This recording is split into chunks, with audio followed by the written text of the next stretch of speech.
আসসালামু আলাইকুম বন্ধুরা, কেমন আছেন? আশা করি সবাই অনেক ভালো আছেন। লাক্সারি সিল্কের সর্বোচ্চ ফিনিশিং পেতে হলে অবশ্যই 3 কোট পুটিং কাটতে হবে। আমরা এখানে বার্জারের ওয়াল পট্টি ব্যবহার করতেছি, আপনারা চাইলে লাক্সারি পাট্টিও ব্যবহার করতে পারেন। তবে কোনো অবস্থাতেই পাট্টিতে চক দেওয়া যাবে না, তাহলে ফিনিশিং নষ্ট হবে এবং কাজের মানও কমে যাবে। পুডিং কাটার জন্য আমি এখানে 2টা কাঠের ফর্মিকা নিয়ে নিছি, আপনারা চাইলে স্টিলের ফর্মিকা দিয়েও পুডিং কাটতে পারেন। যেহেতু নতুন ফর্মিকা, আমি সাইডগুলো একটু ঘষিয়ে নিতেছি, কোনো ধার থাকলে এগুলো সমান হয়ে যাবে। আর ফর্মিকাটা যত সমান হবে তত স্মুথ হবে পুডিং কাটা, দেখতেও সুন্দর লাগবে।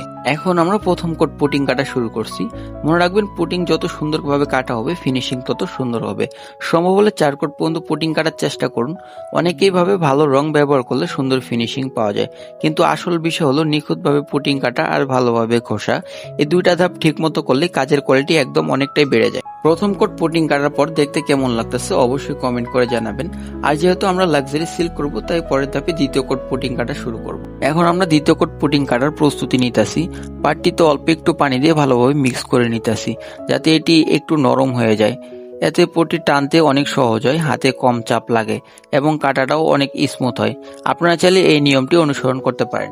এখন আমরা দ্বিতীয় কোট পুটিং কাটা শুরু করছি। প্রথম কোটের পরে ওয়ালটা কতটা স্মুথ হয়ে গেছে, তাই এবার পুটিং টানতেও সহজ হচ্ছে আর ফিনিশিংটাও একেবারে চোখে পড়ার মতো ফুটে উঠেছে।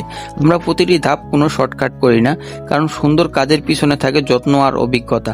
আপনার বাসা বা অফিস যে কোনো কাজ করাতে চাইলে আমাদের সাথে যোগাযোগ করতে পারেন আর আপনার মূল্যবান মতামত কমেন্টে জানাবেন।